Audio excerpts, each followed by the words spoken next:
spiritualize the scriptures away and say, oh, this sea is talking about the peoples and all of that. Yeah. You like this, but it's also a literal sea. And also a firmament too. There you go. Okay. Alright. Like a man's hand. And he said, go up and say to Ahab, prepare thy chariot and go get down. That the rain stop thee not. Right? So this is powerful stuff, but the emphasis is there is on the cloud. Right? That's a chariot. Right? And those chariots, there's no limits. Okay? There's no limits for them. Yeah, go ahead, brother. Yeah, there's this woman on YouTube, her name is Maria Colvin. You watch her videos? Come on, man, we know. Right. We saw it, but we don't go into it, but we know what she's saying. She has videos of the chariots flying into the sun. Yeah, and docking like they're getting power or something. And then coming back out, she has videos of the angels flying around the sun, flying into the sun. Right? She has tons of videos of the angels. You know, it's all on YouTube. Yeah. Absolutely. So there's a reason why it might be a Jake, or you know, she hasn't been bugged out yet. So that's a good thing. In spirit and truth, Lord, have her there for a purpose. Come on. So, okay, I'll read the second verse and hopefully it's the right scripture. 1 Kings 3:2.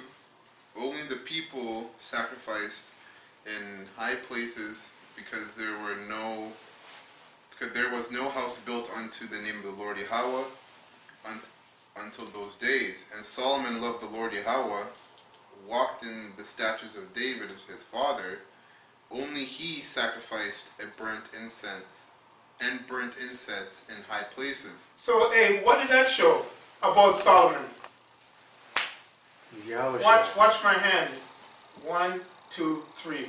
He had the triple crown because he was a prophet, a priest, and a king. Read. You ever read that before, huh? In a long time. I know you read it before, but you haven't gone to it. That he had the triple crown. That's how we know he is the one. Okay. Verse 3, and it says, and Solomon loved the Lord Yahweh, walking in the statutes of David his father. Only he sacrificed and burnt incense in the high places. And the king went to Gibeon to sacrifice there, for that was a great high place. 1,000 burnt offerings did Solomon offer upon the altar. In Gibeon the Lord Yahweh appeared to Solomon in a dream by night, and Yahweh said, ask what I shall give thee. And Solomon said, thou hast shown unto thy servant David, my father, great mercies, according as he walked therefore thee in truth, and in righteousness and in uprightness of heart with thee, and thou hast kept for him these great kindness, and thou hast given him a son to sit on his throne as it is this day. Talking about, because King Solomon is Yahushua. And so verse 7 it says, and now, O Lord Yahweh, my power, thou hast made thy servant king instead of David, my father, and I am but a little child. I know not how to go out or come in. Hey, but you know, I'm sorry, man, I just got to point out all the sacrifices he brought out. That took a lot to get Yahweh Shai's attention.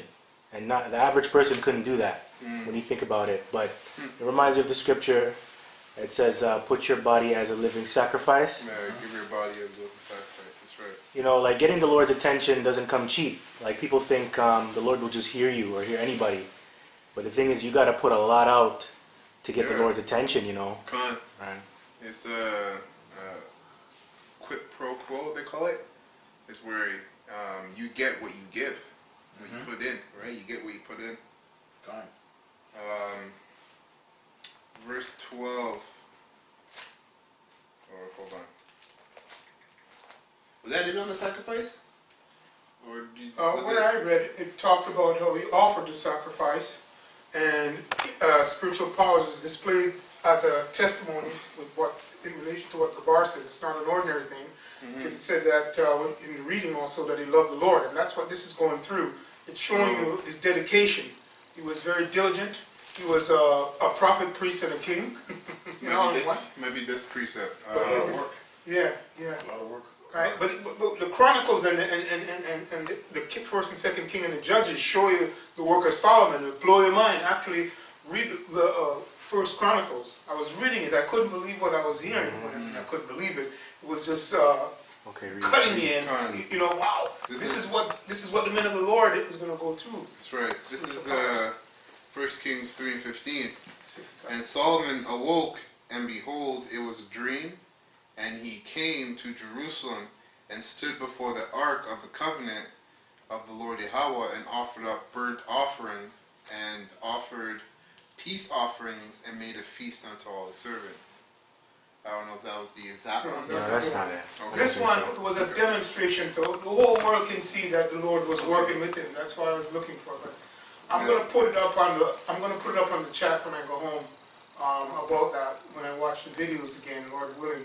If I cannot find the scripture tonight, but there's more on spiritual powers. Psalms Go 91. ahead. Yeah, it's endless. You have it, Kazan? You have it? Go Okay. ahead. You want me to get it? Yeah, okay, Psalm 91. Psalms 91. Yeah, start at 6 or something like that. Okay, so this is Psalms 91 and 6, right? Yeah. Okay. Psalm 91 and 6, and it says, nor for the pestilence that walketh in darkness, nor for the destruction that wasteth at noonday. So the destruction there is ICBM missiles, man, right? That's not going to touch the man of the Lord in that day, right? Keep reading. All right. 1,000 shall fall at thy side, and 10,000 at thy right hand. That's right. But it shall not come nigh thee. Only with thine eyes shalt thou behold and see the reward of the wicked. That's it, man. So we're gonna see that, man, and a lot of the men, the Lord is gonna be in those chariots looking down, right, and see people that's dropping like flies, right, like literally just like flies, man, not dead people, man, right, and we're praising Yahweh Shem Yahshua. You know what I mean? Mm-hmm. So in that one. I got 2 precepts. Spiritual power. This is Luke 10 and 19. It says, behold, I give unto you power to tread on serpents and scorpions and over all the power of enemy and over all the power of the enemy, and nothing shall by any means hurt you. And this is obviously talking spiritual, because the power to step on a serpent or a scorpion isn't what it's talking about. This is talking about spiritual power, which really the spiritual power that we're waiting to receive begins at the true understanding of the scriptures, because we're able to come up against this devil and cut his lies because we have the 100% truth, right? And that's why we're actually, and that's like a guard between us and these other demons, right? Because that's our connection to the Most High. Another precept is Luke 9:1. Then he called his 12 disciples together and gave them power and authority over all devils. And that's the thing, when it comes to power over spirits, it's really about authority. Because I think it was there was demons in the pigs, and one said, I know of Paul, and I know of Yahweh Shai, because the apostles at the time couldn't cast away or rebuke that demon. But because they didn't have that kind of authority, the demons, the spirits on the left hand side, they didn't respect them like that, right? And on top of that, they didn't have complete faith, right? So and even now, sorry, you just mentioned that. But, even now, you have people on the left. They can tap into that, and they feel special because they have demons with them. Right. But what they fail to realize is that they are relying on the demon. The demon's not relying on you. Right. In the kingdom, we're going to have complete control. That's right. You know, we're going to tell spirits actually what to do. They will obey orders. Yeah, that's right. I think it says that we should judge even angels. Mm-hmm. Right? Yeah, it does say that. Right, yeah. So, Luke 9:1, then he called his 12 disciples together and gave them power and authority over all devils So deceivers. We're all deceivers, man. Every deceiving spirit. And to cure diseases. And you know what's crazy? Because men in this truth, brothers in this truth, some brothers in the truth really get into healing through the herbs. And that could be a spiritual power that will manifest when they have their bodies anyways. Because it's just in their spirit. Because the spirit of the prophets are subject to the prophet. Yeah, well, that's rehearsing righteous acts. Listen, if you like, of all the herbs, all you're really saying, right? Hey, all he's really saying is that it's Yahweh Bashim Yeshua that's doing it. Let's get this thing straight. That's what the men are saying, right? But obedience to the Lord's commands and to his different books and his knowledge and what he tells you to do is what we follow, right? Simply put. Right. Simply put. Now, I want to read this because this is Matthew's, right? So Yahushua, our greatest example, on down, did this thing, and the brother just said it in his words. It's on record, right? But this is what Matthew 8 and 15. I'll read 14 verses, give a quick little context, right?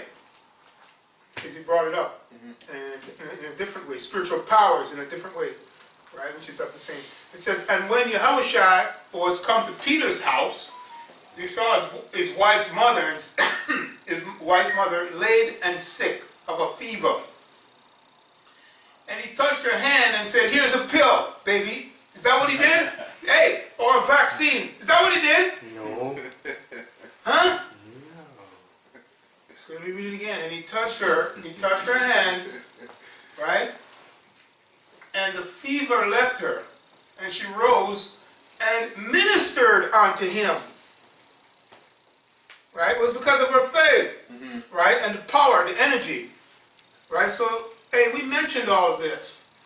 Right? Do you really believe this? That the Lord's going to use you to do this? Right? Because that miracle starts with you. Oh, the Lord's going to work. Right? In the candle. Right? And to keep that light burning in the candle, so to speak. Right? So I just wanted to read that. That was just an instance to refresh us. That he's going to do some strange stuff with us, man. It's going to be really weird. But it's going to start with us. Right? Sure. Bring it out. Bring it out. Bring it out. Deuteronomy 7, 15. I'm going to go there. Deuteronomy 7, verse 15. And it reads, and Yahweh will take away from thee all sickness, and will put none of the evil disease of Egypt, which thou knowest, upon thee, but will lay them upon all them that hate thee. So right there, the Most High also the spiritual powers again, right? Because you not being able to be sick, showing a sign that you're different and you're above all other creatures, creation of the Lord, because that's immortality. Because sickness you can bring death. But if you can't be sick, that means that you have spiritual powers. And so we put on all the nations, so they say, yeah, you see other nations dropping dead, having a cold, cancer, whatever the same shit is going on right now, but it won't happen to us, man. Right? Sure. Wow. I'm supposed to make the video, I've been delayed, but the brother just said it. He just said it in hindsight. Hey, you know where we live? Where we live. Hey, brother, where we live, right? We're right in the middle. Did you know that? All the bomb-clad COVID so-called people in Rome that dropped them dead or whatever, or have COVID. That's a hedge. But where we are, there's nothing. It's a hedge. I'm gonna send the link out. Let me get reading. Yeah, let him finish. Continue. Yeah, verse 16. And thou shalt consume all the people which Yahweh thy power shall deliver thee. Thine eye shall have no pity upon them, neither shalt thou serve their gods, for that will be a snare unto thee. So we're not gonna take your vaccines, man. Right? I'm gonna see. I want to pity on you. When you guys get so-called Ronas, man, we don't say, oh, sorry for you. We're good. We praise you about Shemaiah, man. We want more. Yes, we want, right. God, see, you have Fat Ford talking about, it went up 2,000. Good, man, should be 5,000 times. God. You know what I mean? More like Moving Doug too Fraud. slow. Yeah. Doug Fraud. Doug Fraud, exactly. Doug Fraud. Doug Fraud, man. And what's that guy's name? Foul shit? Foul shit. Dr. Fauci, watch out for the influenza, you know. It's worse than COVID. That That was it. That was it? Oh, that is it. Gone. It's 8. It's 8. 8, yeah. Okay. 8:30 again. What time we start? Malak? So 6. Continue. Okay. No, we start at 6:30. No, it's 6. 6. We start at 6 o'clock. Yeah. Yeah. Okay. No, it's 6. Yeah, all right. Okay, I'll just bring this last. I'll bring this last one out then. Okay. Spiritual power. Come on. 1 John 4:4. It says, "Ye are of Yahweh, little children, and have overcome them, because greater is He that is in you than he that is in the world." And that's it comes down to Yahweh Shai. Yahweh Shai is sitting on the right hand side of the Most High. And that spiritual power, Yahweh Shai is the first example and demonstration of that. And his saints, his elect are going to follow suit. You know, him being the door. So, yeah. Experiment. Yeah, straight, man. That's simply put, man. That's who we believe. That we believe He's working in us, man. That's right. So there's nothing. There's no enchantment, no drug or what have you. But hey, you deceived us with it. Now we're out of that. The Lord deliver us from it, and continuing to deliver. And we're just going back to the basics, simply put, right? So that His power can be seen, His spiritual powers, and we know that He's working, right? That's right. Invisible to you, right? So don't bring us anything visible to tell us that it's going to make us better, right? Pretty much straightforward, man. All right. So with that, we're going to close. Hope this was edifying. We're going to say, Ka Hala Yahweh, Ba'Shem Yahushai, Ba'Shem Kakadash. Double honors to the apostles and the elders of Great Millstone. Salutations to the elect, pushing this word in truth and sincerity across the four corners of the earth. Peace and mercy to the sincere outcasts that listen. We say, Abad the ball.